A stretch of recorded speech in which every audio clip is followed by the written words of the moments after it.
Welcome everybody to the Build OLS podcast. I'll say this portion is like the year in review, right? Yeah. And I'm just so happy to be here with Dré Franklin, founder of Build 206, and working with the Office of Labor Standards this year. I want to just kind of do a year in review of like where we have been at. How has this process been for us with OLS? Yeah, it's been amazing working with OLS and being able to provide information around labor laws to the Black community, folks that are doing work in Seattle, being able to provide trainings and really working with the folks at OLS. They got an amazing staff over there. So being able to work with them to get the knowledge that we need to know to share that information with community has been amazing. It's actually our second year doing it, but we're definitely wrapping up this year. It's December, and appreciate all the work that you've done being out in community, letting people know what's going on. And then of course, Nichelle, behind the scenes, yes, making things happen, knocking the trainings out, her and I knocking out a lot of trainings, making sure people know what's what. But yeah, it's been amazing opportunity to be able to have access to resources, to be able to let folks in community know what their labor rights are in Seattle. Absolutely. And being able to do those trainings, how have those processes looked? Have they all looked the same, or are they different? They've been different because we actually have two initiatives that we're working on with OLS. It's the first year for businesses, and then some of the stuff that you're doing outreach on is for the community outreach, so letting employees know.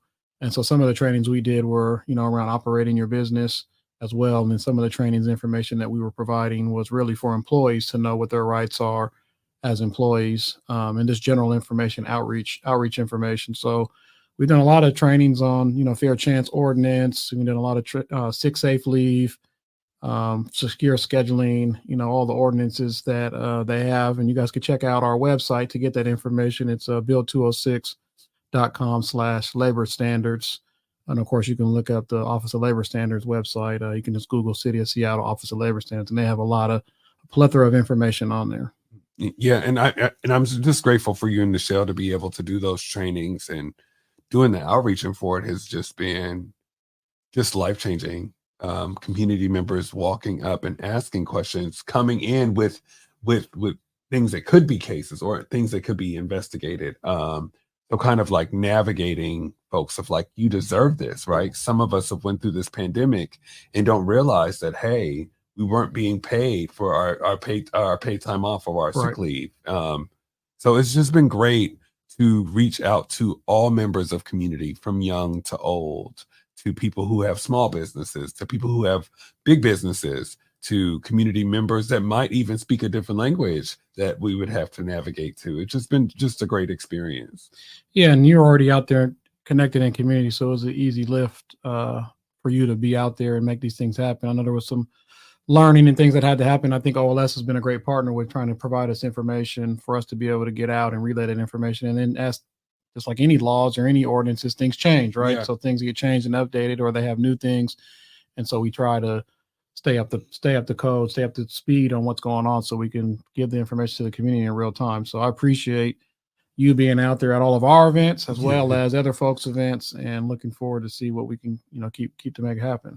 And even our events, right? From our Mother's Day, our tribute to our mothers and our fathers, let alone our annual kickball events. It has just really been great to watch folks pull us to the side and inquire, because some of us are just so used to going through our day by day and not realizing that, we need the support. And what does that look like? So I definitely want to shout out Angela and Star, who have done a groundbreaking work with us this year. We're kind of navigating us through that process. And Angela showed up to the kickball event. Yeah, she did. That was dope for her to come out there with her daughter and have a good time. So that was cool. It just speaks volumes of what OLS and Build have been doing for the past year. And, I'm really excited about 2024 and what's happening in that space. Yeah, we're going to continue our partnerships with OLS moving into 2024. So we're going to revamp their retooling the way they're doing things. And it's kind of what you were doing anyways. It's really more focusing on folks in the arts space, more contracting, things like that. So it's going to be a little more focused. Instead of being focused on everything, we're going to be able to like really zone in, which also taps into our partnerships with Acts on Stage. Yeah. Taps in with our partnerships and relationships with the Space Inside, the Block Party. A lot of those are like art spaces, and, There's always a lot of dope people that are doing things. We want to make sure that people know what their rights are, especially when, they're doing contracts and things like that, to make sure that they know it's a fair contract as well, so people aren't taking advantage of them. But also some people with businesses, they're contracting with people, so we need to make sure that they know the rules and regulations and what they should and shouldn't be doing when it comes to contracting. So some of what we did is we came up with a boilerplate template for contracts, and got it approved by OLS, and then we were able to share that with folks so they could use that when they're setting up contracts for being like a consultant or something, or just like an artist or an MC at an event or whatever. Sometimes they just it's easy just to have a boilerplate you could plug information into. Yeah, in arts, like I'm so excited about it because we know we have a lot of friends who are artists, Right. and there are so many community members that work in the areas of arts that might not even realize that they have rights. And before they get into those bigger contracts, maybe a label deal or a contract with working in a building for a 6-month contract, what would that look like? So being able to help navigate them through this space, as we like arts. We're not rappers, but we like rap. We like singers. Being able to navigate through that process is just a lot more of like what build is, right? That empowerment, that how can we show, this is how we can show up for you, and we'll be right behind you to navigate you through the process brick by brick. Yeah.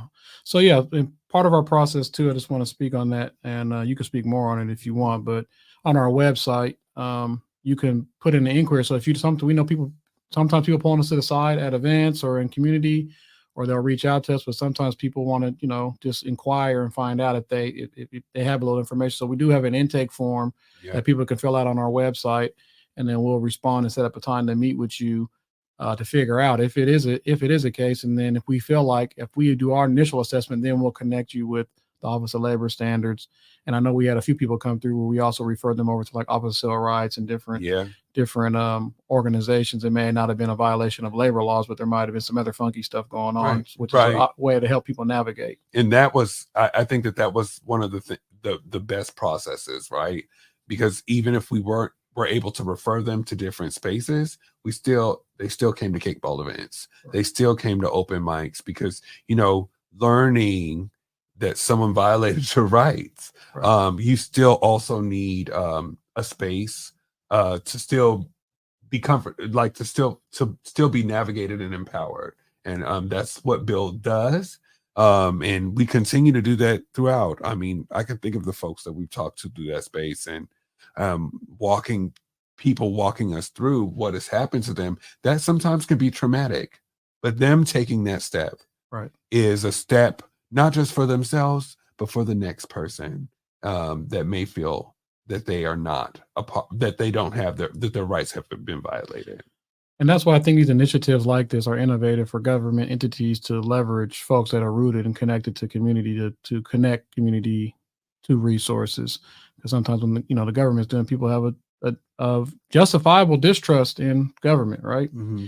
And so I think it's good, that they're being innovative and engaging with communities that are tapped in with community like Build, like a bunch of the other organizations that are funded through this initiative. So I think it's a great initiative for the city of Seattle to have these outreach mechanisms and rely on people that are in community to be out there, to build to leverage the relationships that we have to get people to make sure they're getting their rights are being met and not being violated. Yeah. And, okay.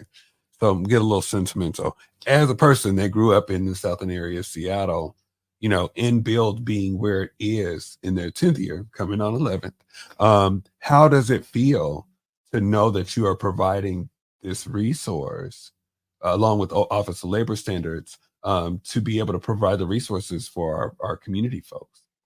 It feels good just to be able to connect people, and what we do, with these initiatives, this initiative and others, is we really try to have fun, interactive, Black Joy-led events, and then we overlay it with information. Black Joy-led, like that. Man, that's right, exactly, off top. So, so a lot of times we're sneaking the information that folks need in, so it's not just all dry and just laborious and information. So it feels good to be able to work with the Brothers of Build, and with Michelle supporting us and other in the community definitely tapped in, supporting us and being able to be responsive to what our community's needs are. But it's also feels good to be able to be true to what our mission and vision is, and find resources that speak to what we're trying to do, what we're trying to accomplish as an organization, as a team, as a brotherhood. So it's been amazing. Like you said, we just celebrated our 10th year, going into our 11th year, and a lot's been accomplished, and we want to continue to serve our community, be responsive, and make things happen for our community.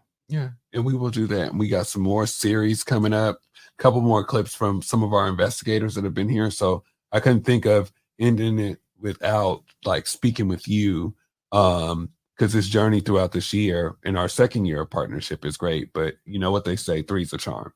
Yeah, so we're coming up on the third. So we're looking forward to continue to partner with OLS in 2022 or 2024. So there you go. I'm going backwards, right? I'm going backwards. So we're looking forward to continue our partnership with OLS in 2024 and continue to, bring this information to our community. Yes. Well, I appreciate you coming in, Dré. I appreciate you so much. And until next year, to everybody, Bill 206 OLS, we will be here with more podcasts, more community conversations, and above all else, building community brick by brick. Thank you. Thank you.